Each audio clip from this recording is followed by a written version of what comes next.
education and British rule. What we will study in this chapter, the education and the British rule, the introduction of modern education or English education in India. Let we have to start our chapter. The introduction of modern education was an event of great historical significance for India. It was definitely a progressive act of British rule. The three main agencies were responsible for the spread of modern education.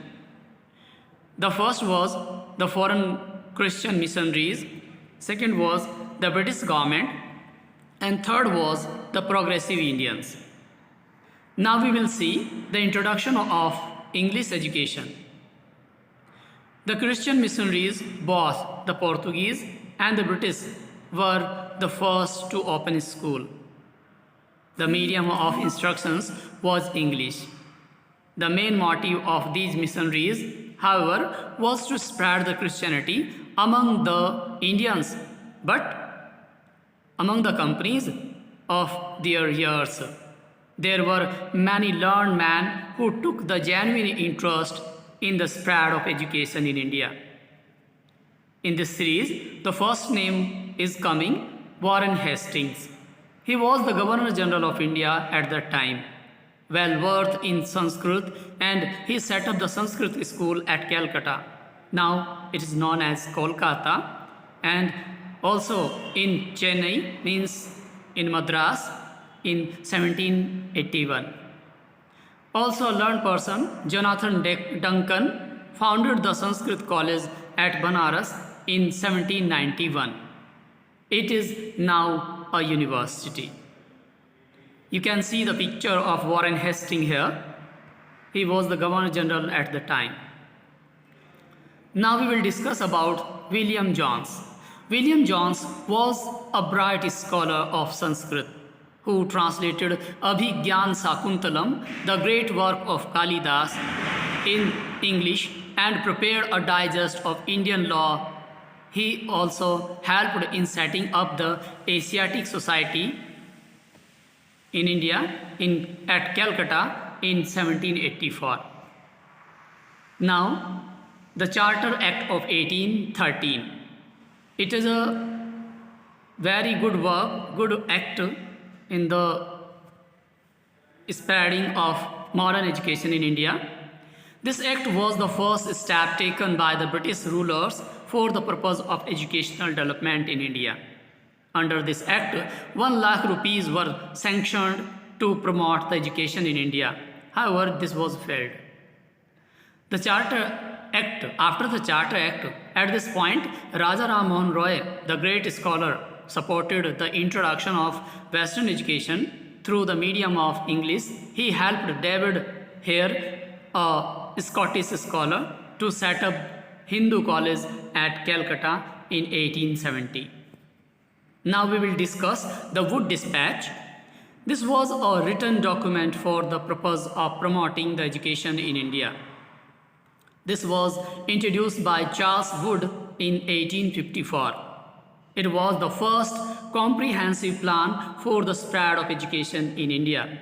It was considered as a Magna Carta of English education in India.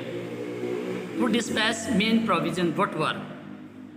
These were, first, English was the recommended as the medium of instructions for the higher studies and in Indian local languages at the local level or low level.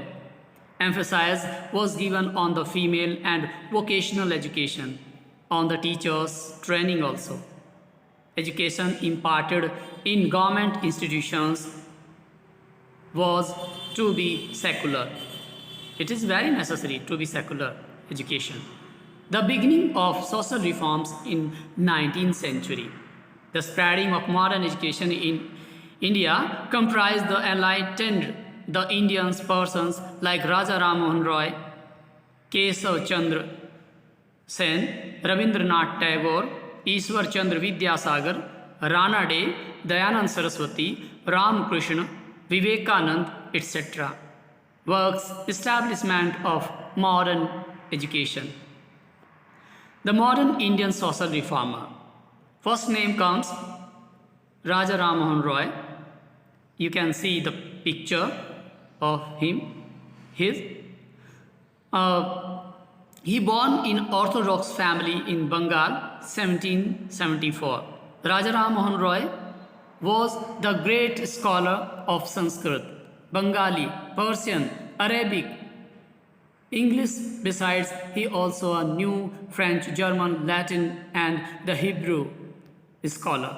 He advocated the English system of education and adopted the Western studies in educational institutions.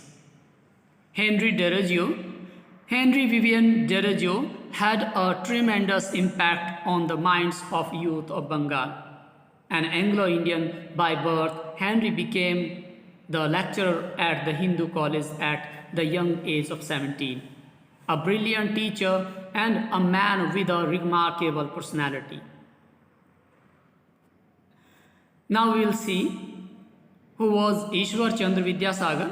Ishwar Chandra Vidyasagar was a great scholar and reformer also. He rose to become a principal of Sanskrit college at the Calcutta. Vidyasagar was a good writer and he is considered the father of modern Bengali language. He opened a Hindu Balika Vidyalaya there. Now we will see some social reformer here. First was Swami Dayanand Saraswati and Arya Samaj.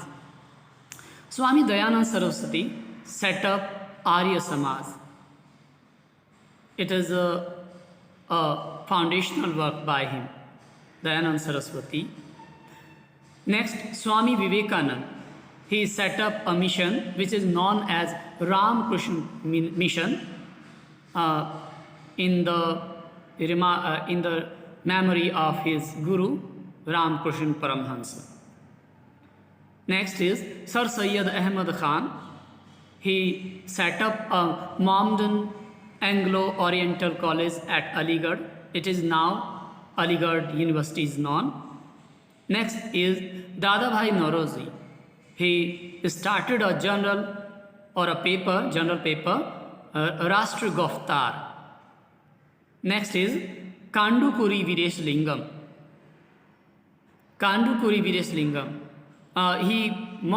His most of work was in favor of the women. He set up an institution, Rajmundri Social Society, and also Rajmundri Social Reforms Association for the women's. Now we will see the Theosophical Society. It was set up by an American lady that she was Annie Besant. She was given a work to reviving the ancient Indian religions. You can see the pictures of her. Now we will see the new spirit writer and artist. The first name was Bankim Chandra Chatterjee. You know well, student, about Bankim Chandra Chatterjee. He was a great writer also, Bankim Chandra Chatterjee. He was a nationalist person. His great work is Anand Mat. Contains the famous patriotic song Vande Mataram. Next is Rabindranath Tagore. He was a great writer also. Amar Sonar Bangla, his famous work was.